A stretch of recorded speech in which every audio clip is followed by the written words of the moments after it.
little bit frightened, but she felt very inquisitive and excited as well. She looked back over her shoulder, and there between the dark tree trunks she could just see the open doorway of the wardrobe.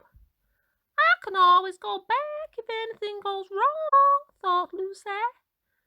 She began to walk forward, crunch, crunch, over the snow, and through the wood towards the other light.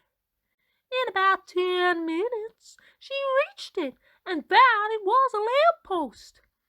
As she stood looking at it, wondering why there was a lamp-post in the middle of the wood, wondering what to do next, she heard a pitter-patter of feet coming towards her. And soon after that, a very strange person stepped out from the trees into the light of the lamp-post. Soon after that there was a frantic scurry among the palace servants because they had received orders from the Queen that a 24-foot giant had to be seated with her in the ballroom within the next half an hour. All the servants were freaking out and worrying about what they were going to sit the giant on, so they thought they might put a set of chest of drawers on top of the piano, and that would be his chair. They then had to fetch a pair of unused garden forks and spade. They also had to fetch the biggest jug they could find in the kitchen. Soon enough, they were all seated and ready to eat. On Wednesday evening, Mr. and Mrs. Grinling racked their brains again for a new plan. "What shall we do?" said Mr. Grinling. Mrs. Grinling looked thoughtful. "I have it," she exclaimed. "Just the mixture for hungry seagulls." "Indeed, my dear," said Mr. Grinling. "What have you in mind?" "Wait and see," said Mrs. Grinling. "Just wait and see." "Mustard sandwiches," chuckled Mr. Grinling. "A truly superb plan, my dear, truly superb." On Thursday morning, Mrs. Grinling carefully packed the mustard sandwiches and sent them off down the wire to the expectant seagulls. On Friday, Mrs. Grinling repeated the mustard mixture. So on Saturday, up in a little white cottage on the cliffs, a jubilant Mrs. Grinling put away the mustard pot before she prepared a scrumptious lunch for Mr. Grinling. While he waited for his lunch down in the lighthouse on the rocks, Mr. Grinling sang snatches of old sea shanties as he surveyed the coastline through his telescope, and this is what he saw.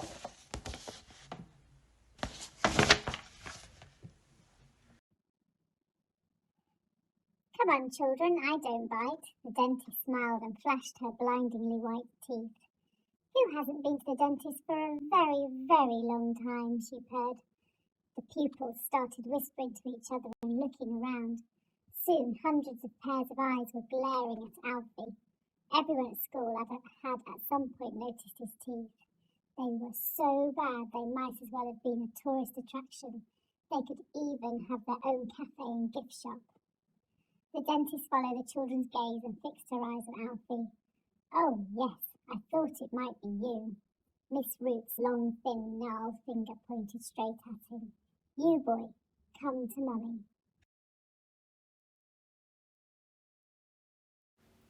So he crept off from the dance floor and he started walking home. He'd never felt so sad before, so sad and so alone. Then he found a little clearing and he looked up at the sky. "The moon can be so beautiful," he whispered with a sigh. "Excuse me," coughed a cricket who'd seen Gerald earlier on, "but sometimes when you're different, you just need a different song. Listen to the swaying grass and listen to the trees. To me the sweetest music is those branches in the breeze. So imagine that lovely moon is playing just for you. Everything makes music if you really want it to." With that the cricket smiled and picked up his violin. Then Gerald felt his body do the most amazing thing. His hooves had started shuffling, making circles on the ground. His neck was gently swaying and his tail was swishing round. He threw his arms out sideways and he swung them everywhere. Then he did a backward somersault and he leapt up in the air. Gerald felt so wonderful, his mouth was open wide. "I am dancing, yes I'm dancing, I am dancing," Gerald cried.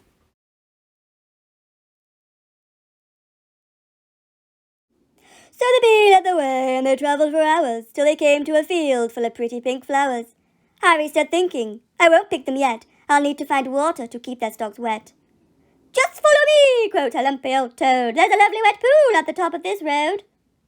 They climbed up the hill. It was terribly steep. I'm tired, said the toad, so they stopped for a sleep. Early next morning they came to the pool. This water, said Harry, it's beautifully cool. But now I need something to carry it in, a jug or a vase or a cup or a tin. I think I can help, said a small squirty snail. I can show you the way to a very fine pail. So the snail and the scarecrow set off on their way, but the snail was so slow it took more than a day. Betty was worried. What's happened to Harry? Where is the scarecrow I'm planning to marry? The farmer came by with a frown on his face, and he made a new scarecrow to take Harry's place. Good day, said the scarecrow, I'm Reginald Rake. He took Betty's hand and he gave it a shake. Together, he told her, we'll make a fine pair. You're really quite pretty, apart from your hair. Then he jumped in the tractor and told her, hop in. I'm a really fast driver, let's go for a spin.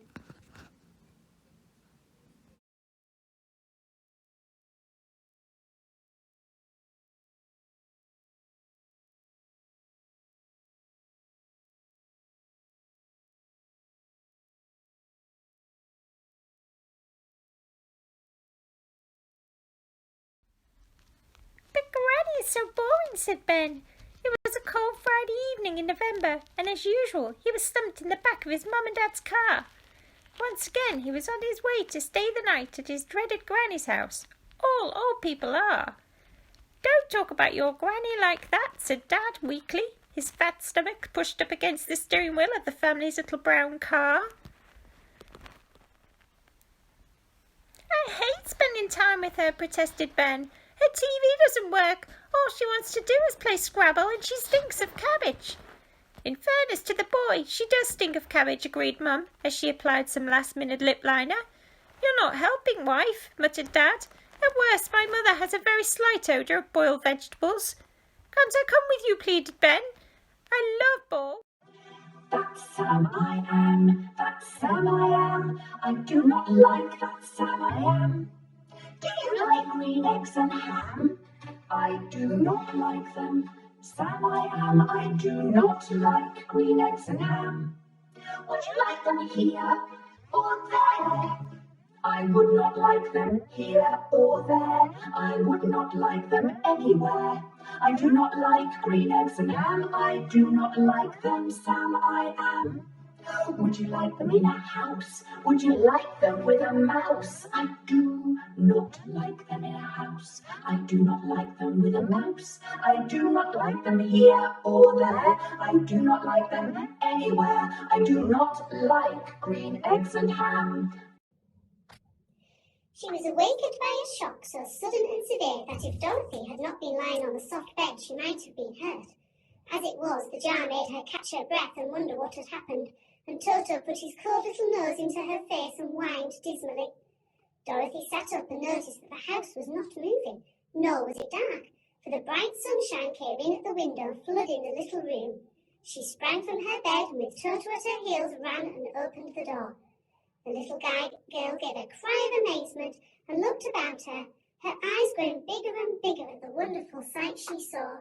The cyclone had set the house down very gently for a cyclone in the midst of a country of marvellous beauty. And while she stood looking eagerly at the strange and beautiful sights, she saw a group of the queerest people she had ever seen coming towards her. You are welcome, most noble sorceress, to the land of the Munchkins.